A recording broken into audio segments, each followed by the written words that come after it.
जय हिंद दोस्तों। आज हम जियोग्राफी का एक नया टॉपिक द नॉर्दर्न माउंटेन्स यानी कि उत्तर के विशाल पर्वतमालाएं देखेंगे। अब उत्तर के विशाल पर्वतमालाओं में मेनली हमें हिमालय ही पढ़ना है। तो हिमालय को हम लोग 4 पार्ट में डिवाइड करते हैं। पहला है ट्रांस हिमालय, दूसरा है ग्रेट हिमालय, तीसरा है आपका मिडिल हिमालय और चौथा है शिवालिक या उसी को आउटर हिमालय भी बोला जाता है। तो हमें हिमालय को मेनली 4 पार्ट में डिवाइड करके पढ़ना है। ये 4 पार्ट हम पढ़ कैसे रहे हैं, तो हम इसे पैरेलली डिवाइड करके पढ़ रहे हैं। पहला है ट्रांस हिमालय, दूसरा है ग्रेट हिमालय, तीसरा है आपका मिडिल हिमालय और चौथा है आपका शिवालिक हिमालय। तो टोटल हम 4 पार्ट में डिवाइड करके पढ़ेंगे, trans Himalaya, great Himalaya, middle Himalaya और शिवालिक हिमालय। अब एक एक करके हम लोग पढ़ते हैं।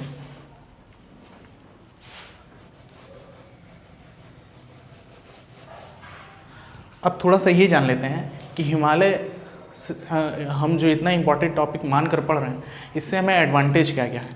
तो सबसे पहला एडवांटेज तो ये है कि हिमालय इतनी ऊंची पर्वत श्रृंखलाएं हैं जो हमें ये फ़ायदा देती हैं कि रशिया के जो साइबेरिया क्षेत्र हैं वहाँ से बहने वाली जो ठंडी हवाएं आती हैं उनको रोकने का काम ये हिमालय करता है। अगर ये हिमालय ना होता तो साइबेरिया से आने वाली हवाएं सीधे भारत पर आती और भारत के ज़्यादातर लोग उलट जाते, क्योंकि हमारा जो जलवायु, जो हम क्लाइमेट, जिस क्लाइमेट में रहते हैं उससे अपोजिट है बिल्कुल साइबेरिया का क्लाइमेट। वहाँ की ठंडी हवाएं अपने साथ बर्फ़ लाती हैं, जो कि उत्तर भारत के लोग, यूपी के लोग, एमपी के लोग ना बर्दाश्त कर पाते। तो हिमालय एक बहुत बड़ा रोल निभाता है कि साइबेरियन विंड को रोकने का काम करता है। दूसरी चीज़, हिमालय हमारे लिए बड़े बड़े युद्ध, जैसे चाइना हमारा एक दुश्मन है, तो चाइना इधर से कभी भी युद्ध नहीं कर सकता क्योंकि हिमालय खड़ा हुआ है। हिमालय इतनी ऊंची माउंटेन रेंज है कि इसकी जो मैक्सिमम है वो 8,848.6 किलोमीटर है, मीटर है, यानी कि लगभग 9 किलोमीटर की ऊंचाई वाला माउंट एवरेस्ट यहाँ की सबसे ऊंची चोटी है। और यहाँ की जो औसत पर्वत श्रृंखलाओं की ऊंचाई है वो 6,000 मीटर से ऊपर ही है। तो आप देख रहे हैं इतनी ऊंचाई पर कोई भी ऊंचाई को पार नहीं कर सकता, इसलिए ये हमारे लिए एक फ्रंटियर बॉडीगार्ड का भी काम कर रहा है।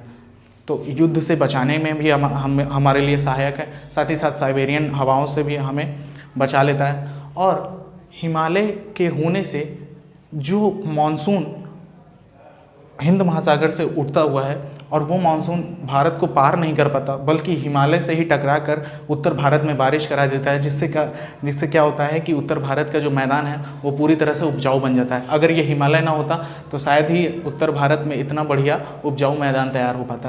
तो आपने 3 चीज़ देखा कि हिमालय हमारे लिए कितना इंपॉर्टेंस रखता है। सबसे पहले हमें साइबेरियन विंड से बचाता है, दूसरी चीज़ हमें फ्रंटियर बॉडीगार्ड का काम करता है, और तीसरी चीज़ हमारे लिए मानसून से हमारे यहाँ बारिश करवाने का मेन काम हिमालय करवाता है।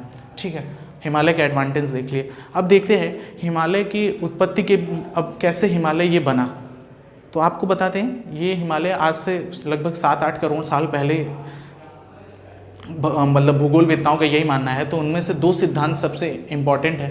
पहला है कोबर का भूसन्नति का सिद्धांत और दूसरा है हैरी हेस का प्लेट टेक्टोनिक सिद्धांत।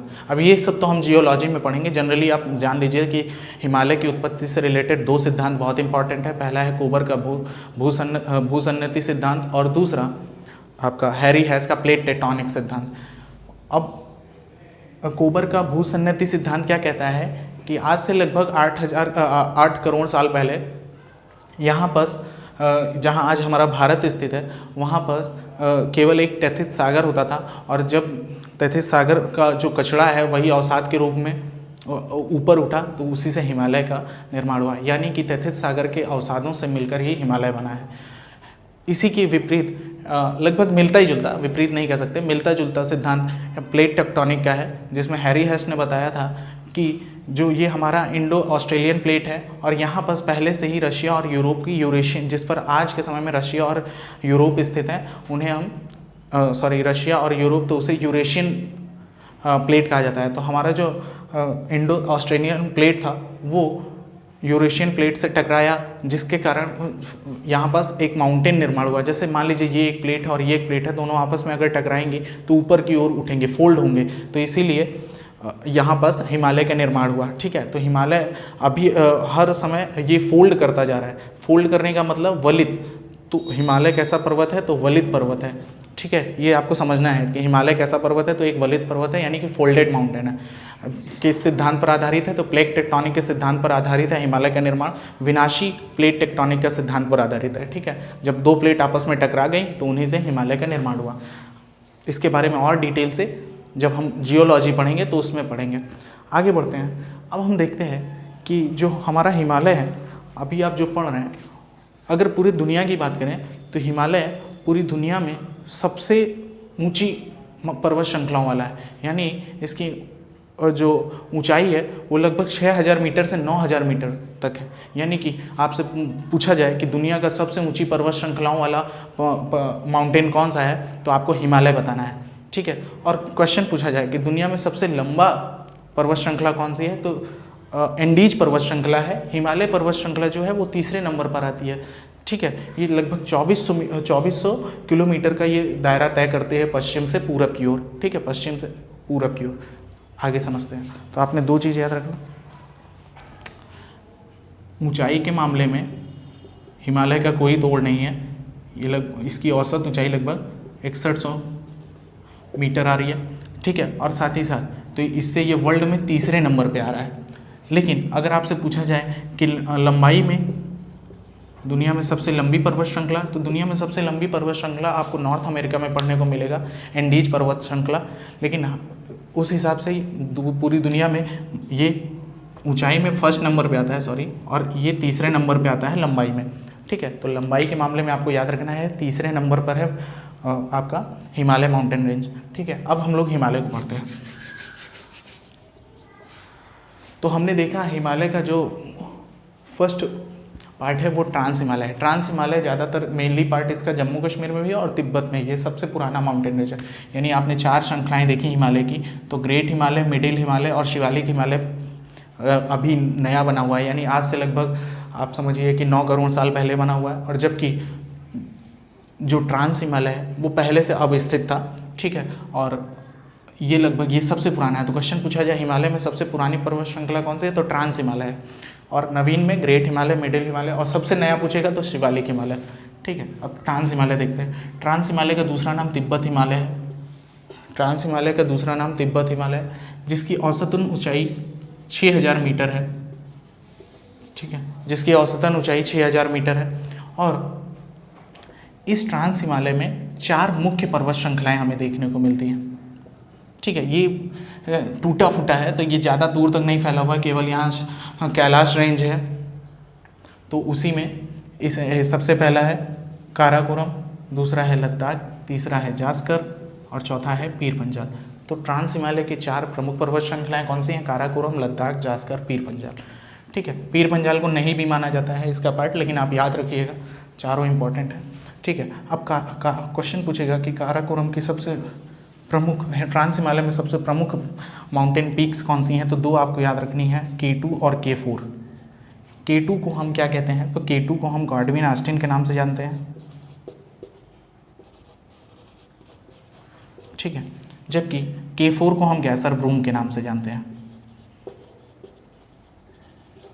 तो आपको ट्रांस हिमालय में 2 प्रमुख पर्वत चोटियाँ पढ़नी है, पहला गॉडविन ऑस्टिन और दूसरा गैसर ब्रूम।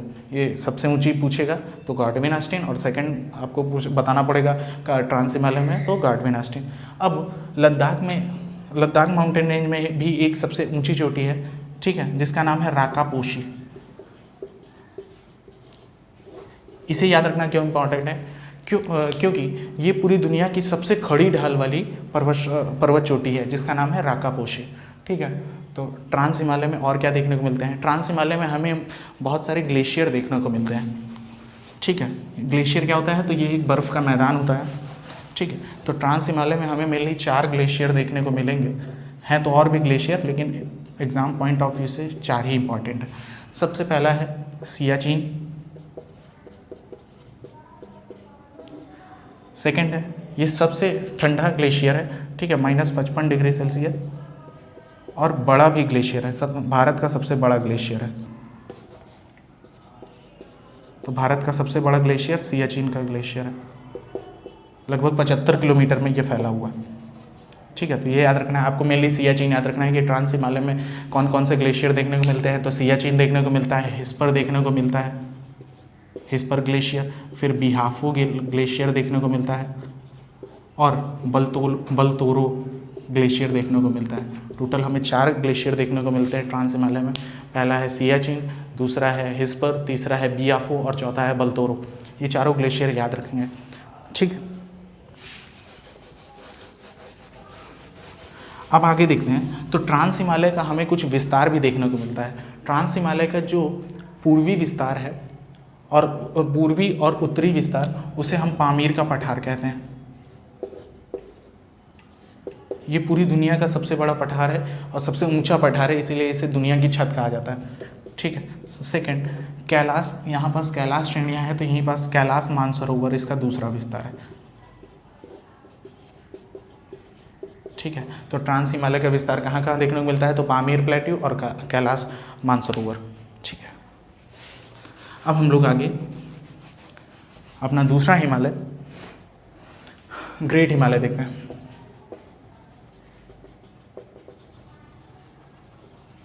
ग्रेट हिमालय को इनर हिमालय भी बोला जाता है। इसे कॉन्टिन्यूअस, चारों जो हिमालय की ब्रांच है समझिए इसे अगर, तो सबसे कॉन्टिन्यूअस ब्रांच यही है ग्रेट हिमालय। ग्रेट हिमालय को इनर हिमालय भी बोला जाता है, इसके कई नाम हैं। इसको वृहद हिमालय भी बोला जाता है, इसे महान हिमालय भी बोला जाता है, इसे सर्वोच्च हिमालय भी बोला जाता है, इसे आंतरिक हिमालय भी बोला जाता है। ठीक है, आपको सभी नाम याद रखने पड़ेंगे क्योंकि परीक्षा में कोई भी नाम एक उठा कर दे देता है कि इसकी सबसे ऊंची चोटी कौन सी, तो हम भूल जाएंगे अगर, तो नहीं हो पाएगा। सबसे पहले आपको ग्रेट हिमालय याद रखना है। ग्रेट हिमालय का मतलब भी हो जाएगा महान हिमालय या सर्वोच्च हिमालय। दूसरा इनर हिमालय का मतलब आंतरिक हिमालय। तीसरा हिमाद्री भी इसे कहते हैं। ठीक है, क्योंकि यहाँ हिम जमा हो जाती है इसलिए इसे हिमाद्री कहते हैं, ये तो जनरल सी बात है। अच्छा, ग्रेट हिमालय की ऊंचाई, इन चारों पर्वत श्रृंखलाओं में सबसे जो ज़्यादा ऊंची और इसकी औसत ऊंचाई है, अगर इसकी औसत ऊंचाई देखेंगे तो 6100 मीटर आपको देखने को मिलेगी। ट्रांस हिमालय हो चाहे मिडिल हिमालय हो चाहे शिवालिक, इन सब में सबसे ज़्यादा अगर किसी की ऊंचाई है तो ग्रेट हिमालय की देखने को मिलेगी। ग्रेट हिमालय में ही हमें भारत की सब बड़ी बड़ी या ऊंची ऊंची चोटियाँ देखने को मिलेंगी। सारी माउंटेन पीक्स जो सबसे ऊंची हैं पूरी दुनिया में, वो आपको ग्रेट हिमालय में ही देखने को मिलेंगे। ठीक है, इसीलिए इसे यहाँ पर विश्व प्रसिद्ध सभी ऊंची चोटियाँ हैं। आइए माउंटेन पीक्स को देखते हैं।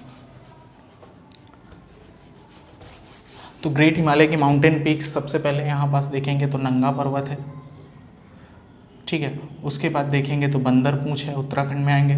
ठीक है, बंदरपूंछ के बाद कामेत, फिर नंदा देवी।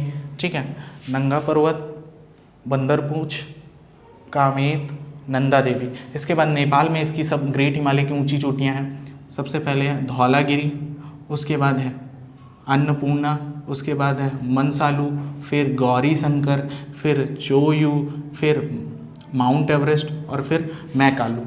ठीक है, आप ऐसे बोलते जाइए फिर मैं एक बार याद करा दूंगा। ठीक है, तो आपने देखा सबसे पहले जम्मू कश्मीर में हमें ग्रेट हिमालय की, ये याद करना बहुत ज़रूरी है क्योंकि इसी से एग्ज़ाम में क्वेश्चन पूछा जाता है।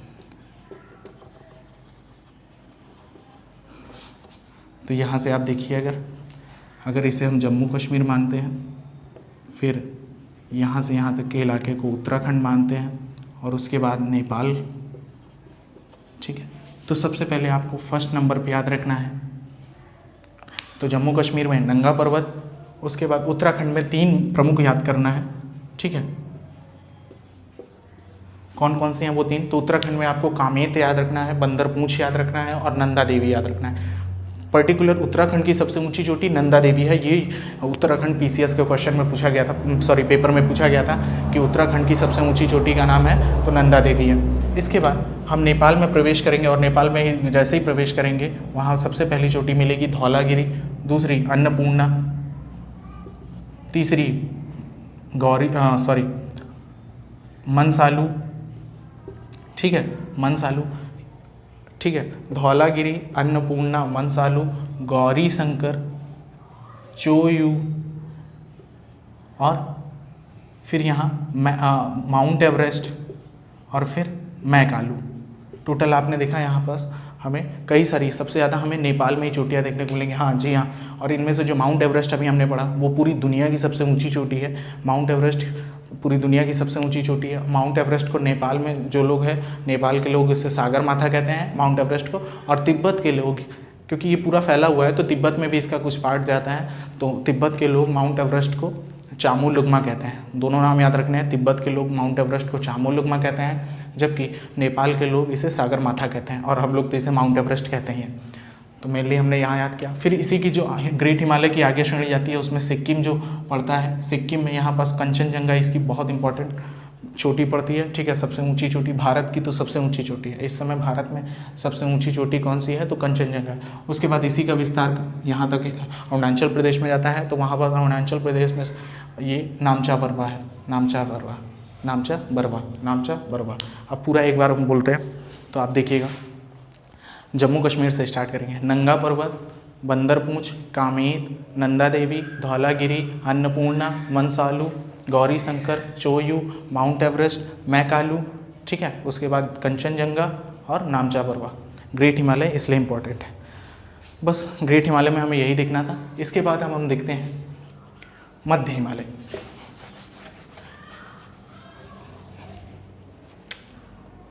मध्य हिमालय को इंग्लिश में मिडिल, या ये छोटा है इसलिए इसे लेसर हिमालय भी बोलते हैं।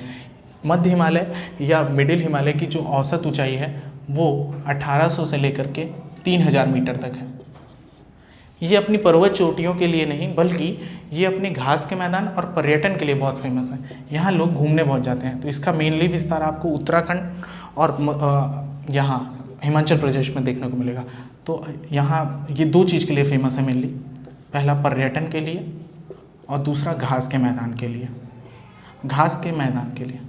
ठीक है, और घास के मैदान को जियोग्राफी की भाषा में मर्ग कहा जाता है, याद रखना है। तो पर्यटन के लिए कौन कौन से क्षेत्र हैं, तो पर्यटन के लिए आपको देखने को मिल जाएगा कुल्लू, मनाली, मसूरी, शिमला, ठीक है, रानीखेत, और आपको नैनीताल भी देखने को मिल जाएगा, डलहौजी देखने को मिल जाएगा। तो पर्यटन के लिए काफ़ी क्षेत्र हैं यहाँ पास। ठीक है, लोग जाते भी हैं घूमने। तो आपकी श्रृंखला में अब आपको याद होना चाहिए कि आप जहाँ घूमने जा रहे हैं वो हिमालय की कौन सी श्रृंखला में जा रहे हैं, तो मिडिल हिमालय में जा रहे हैं। ठीक है, उसके बाद घास के मैदान आ जाते हैं। तो घास के मैदान में मेनली दो घास के मैदान याद रखने हैं, जम्मू कश्मीर में है, गुलमर्ग और सोनमर्ग। गुलमर्ग व सोनमर्ग। ठीक है, तो हमें लेसर हिमालय या मिडिल हिमालय में इतना ही देखना है। उसके बाद हम हिमालय की सबसे दक्षिणतम श्रृंखला को देखेंगे, जिसे शिवालिक हिमालय कहते हैं, या इसी हिमालय को हम नवीन हिमालय भी कहते हैं, क्योंकि ये सबसे नया हिमालय है। हिमालय में सबसे नया तो शिवालिक है, और सबसे पुराना अगर पूछेगा तो ट्रांस हिमालय। शिवालिक हिमालय की औसत ऊंचाई 900 से बहुत कम ही है, 900 से 1200 मीटर। ठीक है, अच्छा, ये पूरा नहीं है, कॉन्टिन्यूअस नहीं है, ये टूट टूट कर बना हुआ है। कहीं ये यहाँ पास भी है, कहीं आपको ये फिर नेपाल में दिखेगा ही नहीं, और फिर आगे चल के यहाँ पास दिखेगा आपको अरुणाचल प्रदेश में। ठीक है, अच्छा, इसी शिवालिक रेंज का पश्चिमी विस्तार पाकिस्तान में चला गया है, और वहाँ पास एक पहाड़ी मिलती है जिसे सुलेमान की पहाड़ी कहते हैं।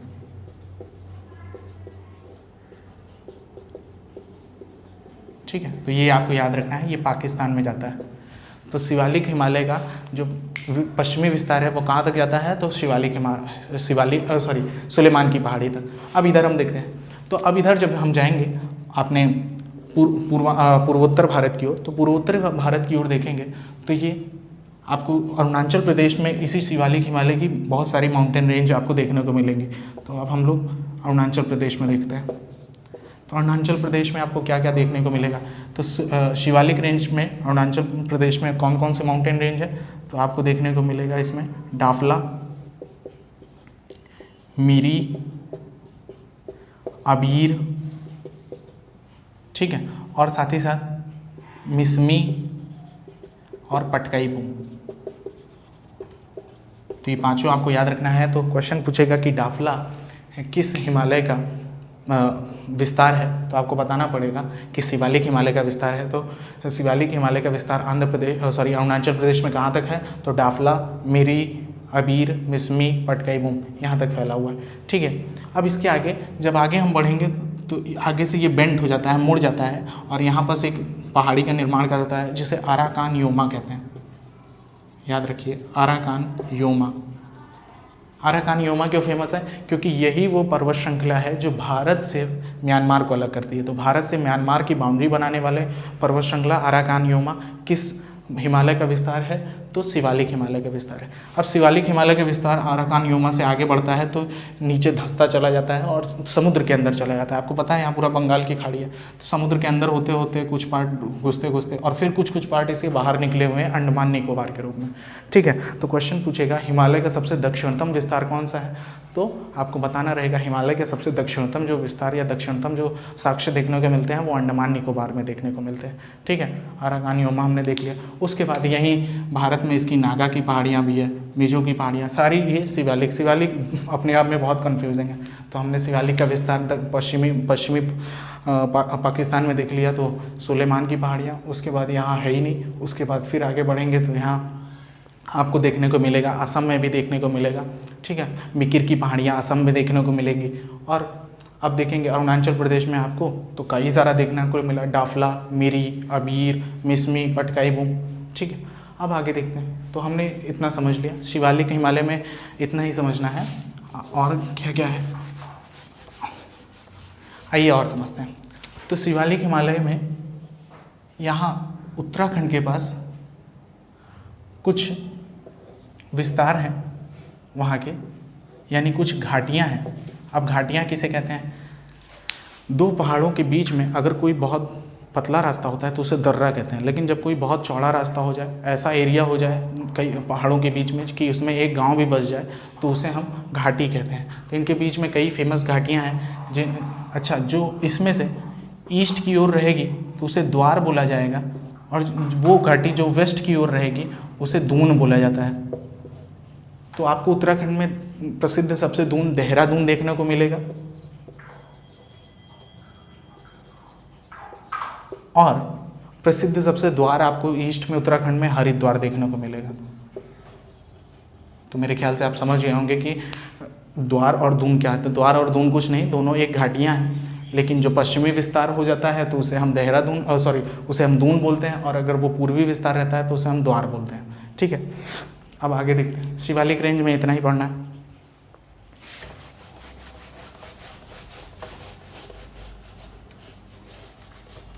ठीक है, तो एक बार फिर से रिवीजन कर लीजिए कि हिमालय पूरी दुनिया का सबसे ऊंचा पर्वत श्रृंखला है, जबकि अगर लंबाई में देखेंगे तो तीसरे नंबर पे सबसे लंबी पर्वत श्रृंखला है। ठीक है, ये भारत के उत्तर में स्थित है, इसीलिए इसे उत्तर का विशाल पर्वत श्रृंखला कहते हैं। ठीक है, हिमालय के 4 पार्ट हैं, trans Himalaya, great Himalaya, middle Himalaya और आपका शिवालिक हिमालय। ठीक है, शिवालिक हिमालय सबसे नया है इसलिए इसे नवीन हिमालय भी कहते हैं। और अगर आप यहाँ से स्टार्ट करेंगे तो सबसे पहले आपको चलते समय शिवालिक हिमालय ही दिखेगा, इसीलिए इसे शिवालिक हिमालय को हिमालय की पदस्थली भी बोला जाता है। याद रखिएगा, शिवालिक को हिमालय की पदस्थली भी बोला जाता है, यानी यहीं से पग रखे हिमालय की पदस्थली। अब और देखते हैं कि एग्जाम पॉइंट ऑफ व्यू से और क्या क्या क्वेश्चन इंपॉर्टेंट है। तो अगर हम देखें तो आपने देखा कि ये ट्रांस हिमालय हो गया, ये ग्रेट हिमालय हो गया। ठीक है, इसके बाद ये मिडिल हिमालय है, और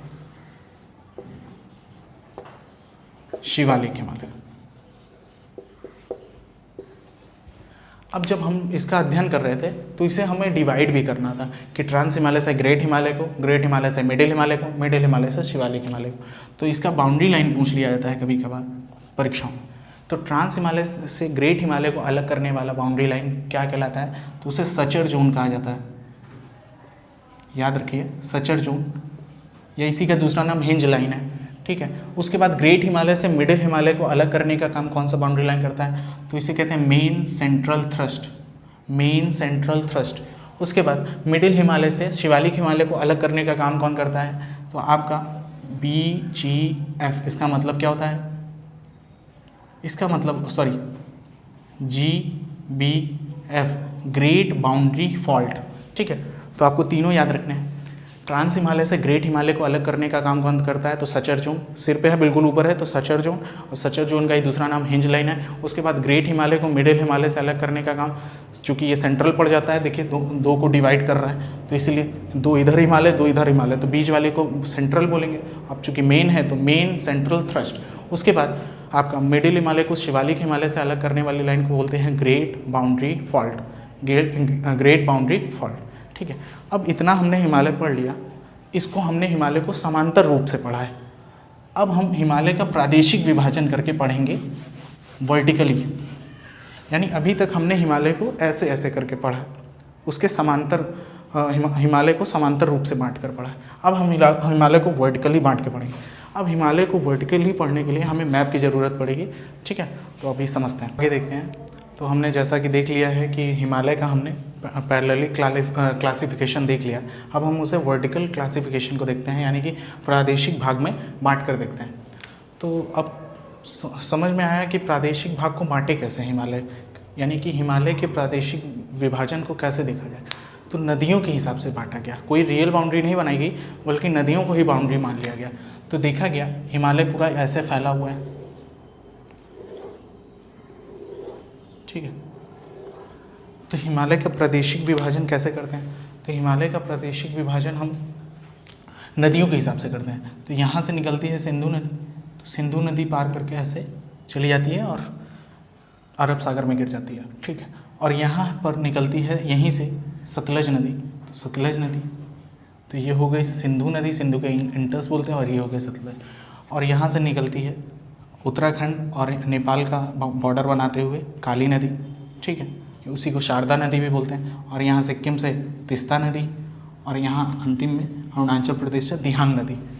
ठीक है, तो हमने 5 नदियों के नाम याद करने हैं, उसी से हमें हिमालय का ये प्रादेशिक विभाजन समझ में आएगा। तो पहला हमें सिंधु नदी, दूसरा सतलज नदी, तीसरा है काली नदी, चौथा है तिस्ता नदी, और 5वां है दिहांग नदी। ठीक है, तो हम पहले नदियाँ याद कर लेते हैं। सिंधु नदी, सतलज नदी, काली नदी, तिस्ता नदी, दिहांग नदी। उल्टा याद करेंगे, दिहांग नदी, काली नदी, दिहांग, तिस्ता, काली, सतलज, सिंध। दिहांग, तिस्ता, काली, सतलज, सिंध। हमने 5 नदियाँ देखी। इन्हीं के बीच में आप देख पा रहे होंगे ये जो हिमालय, ये जो क्षेत्र आ रहा है, इसी को हिमालय का नाम दे दिया गया। अब देखिए ना, ये क्षेत्र कश्मीर में आ रहा है और पंजाब में आ रहा है। तो आपने देखा तो कश्मीर और पंजाब दोनों में आ रहा है, तो इसे हम कश्मीर हिमालय कह देते हैं, या पंजाब हिमालय के नाम से जानते हैं। ठीक है, दूसरा जो पार्ट सतलज और काली नदी के बीच में आता है, सतलज और काली नदी के बीच में आता है, उसे हम कुमायूं हिमालय कहते हैं। ठीक है, कुमायूं हिमालय, पहला कश्मीर या पंजाब हिमालय, दूसरा कुमायूं हिमालय। और जो पार्ट काली नदी और तिस्ता नदी के बीच में आता है वो पूरा नेपाल में आता है, इसलिए उसे नेपाल हिमालय कहते हैं। तो ये बहुत आसान है, प्रादेशिक विभाजन बहुत आसान है, आपको याद हो जाएगा। और फिर तिस्ता नदी से दिहांग के बीच में ये पूरा असम का आता है, तो इसे असम हिमालय बोलते हैं। ठीक है, असम हिमालय। तो हमने चारों देख लिया। तो हमने ये भी देख लिया कि वर्टिकली भी हमने समझ लिया और प्रादेशिक विभाजन भी, यानी कि वर्टिकली भी समझ लिया और साथ ही साथ पैरेलल भी समझ लिया। पैरेलल में भी हिमालय को हम 4 पार्ट में क्लासीफाई करते थे और वर्टिकली भी हम हिमालय को 4 पार्ट में क्लासीफाई कर रहे हैं। तो एक बार पैरेलल देख लेते हैं। पैरेलल हम trans Himalaya, great Himalaya, middle Himalaya और आपका आउटर हिमालय। उसके बाद प्रादेशिक विभाजन में सिंधु और सतलज के बीच को पंजाब या कश्मीर हिमालय, फिर सतलज से काली के बीच में कुमायूं हिमालय, फिर काली नदी से तिस्ता नदी के बीच के नेपाल हिमालय, और फिर तिस्ता नदी से दिहांग के बीच में असम हिमालय में डिवाइड कर दिया। ठीक है, क्वेश्चन पूछ लेता है किस प्रादेशिक विभाजन के आधार पर हिमालय के किस पार्ट में दुनिया में सबसे ज़्यादा बारिश होती है, तो नहीं बता पाएंगे, असम हिमालय। किस हिमालय की लंबाई सबसे ज़्यादा है प्रादेशिक विभाजन के आधार पर, तो नेपाल हिमालय की। सबसे छोटा कौन है, कुमायूं हिमालय। अब कुमायूं हिमालय को 2 पार्ट में पढ़ लेते हैं। कुमायूं हिमालय का जो पार्ट आपका पूर्व की तरफ है उसे कुमायूं हिमालय, और इसी कुमायूं हिमालय को 2 पार्ट में पढ़ते हैं, उत्तराखंड में ही पड़ता है।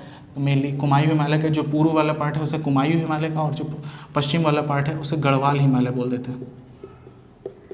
ठीक है, तो हमने पूरी तरह से पोस्टमार्टम कर दिया है हिमालय का, हर तरह से हम जान गए हैं हिमालय को। उम्मीद है ये वीडियो आपको इन्फॉर्मेटिव लगा होगा।